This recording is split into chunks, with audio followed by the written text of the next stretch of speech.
Halo everyone, balik lagi dengan Media Belajar Indonesia. Sebelumnya, Assalamualaikum warahmatullahi wabarakatuh.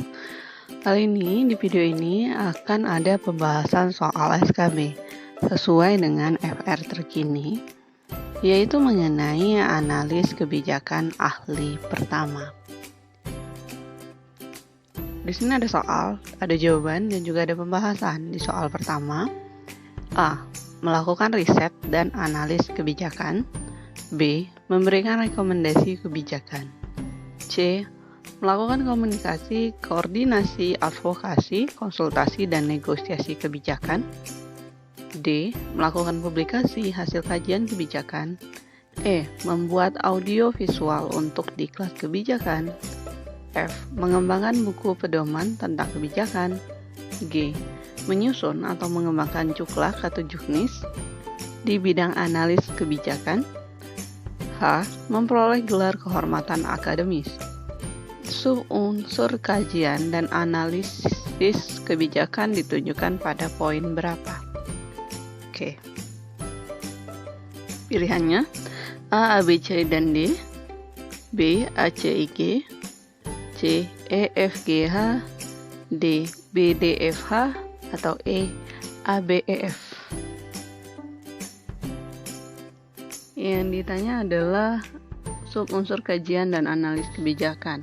Itu ditunjukkan di yang A, poin A, B, C, dan D, sesuai dengan Permenpan nomor 45 tahun 2013. So, kita simak nih.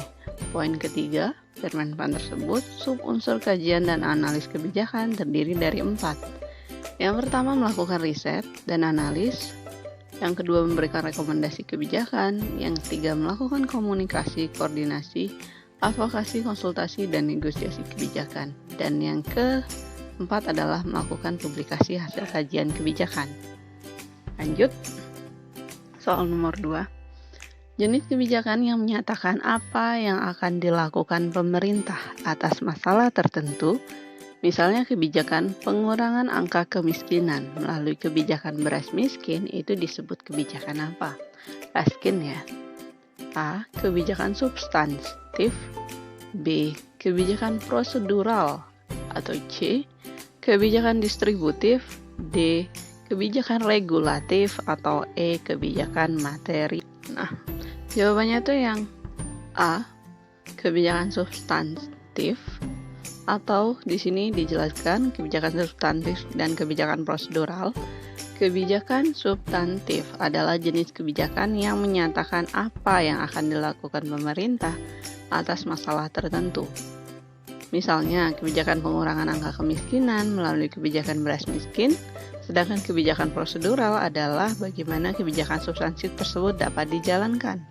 Kebijakan ini bersifat lebih teknis tentang standar dan prosedur, kriteria warga masyarakat yang berhak mendapatkan bantuan. Jadi jawabannya yang substantif, yang A. Sedangkan kebijakan distributif itu merupakan kebijakan regulatif dan kebijakan redistributif.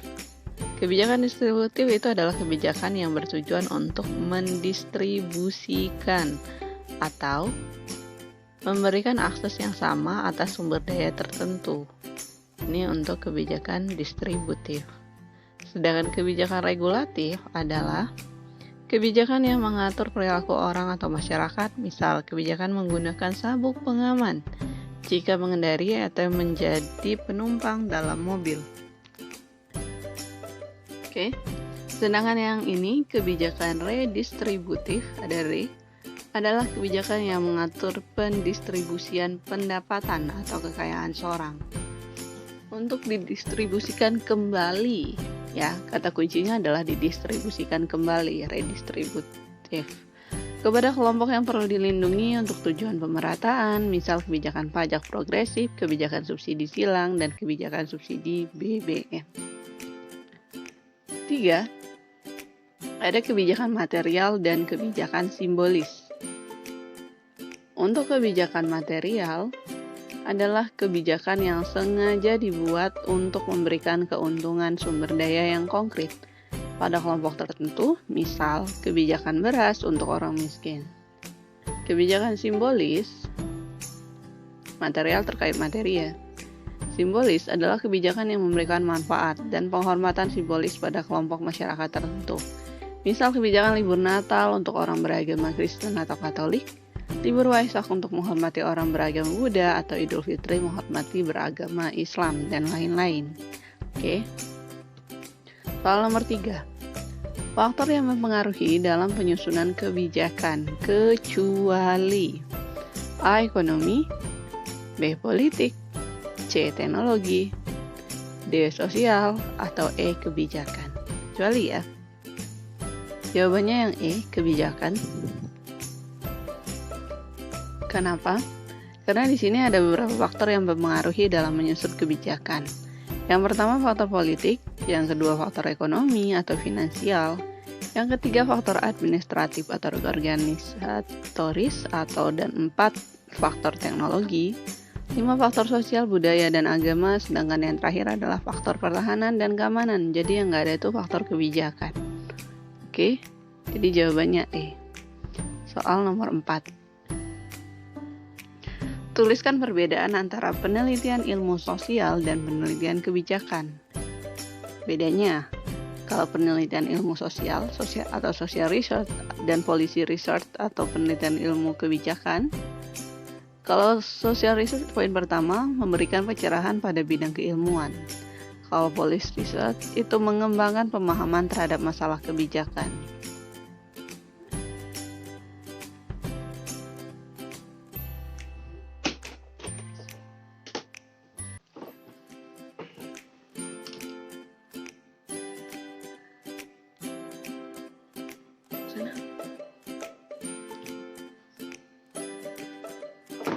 Perbedaannya pada social research yang pertama memberikan pencerahan pada bidang keilmuan, sedangkan policy research mengembangkan pemahaman terhadap masalah kebijakan. Yang kedua, tidak mengembangkan instrumen untuk penyelesaian masalah, sedangkan policy research atau kebijakan mengembangkan instrumen yang dapat digunakan untuk mengatasi masalah. Social research lebih sempit atau fokus dan tidak terlalu kompleks, sedangkan policy research itu fenomenanya yang dibidik lebih luas dan kompleks, serta multidisipliner. Yang keempat, pada penelitian ilmu sosial itu mencari interpretasi yang lebih mendalam terhadap permasalahan yang dibatasi.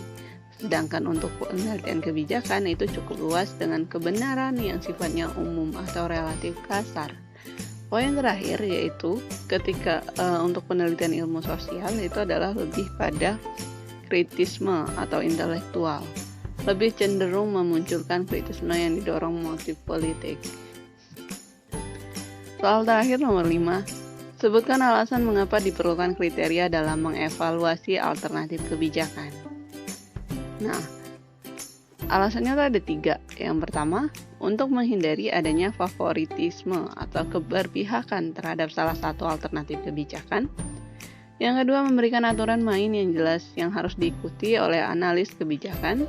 Dan yang ketiga, sebagai standar dalam menetapkan ranking alternatif terbaik atau terpilih dan dalam membuat keputusan.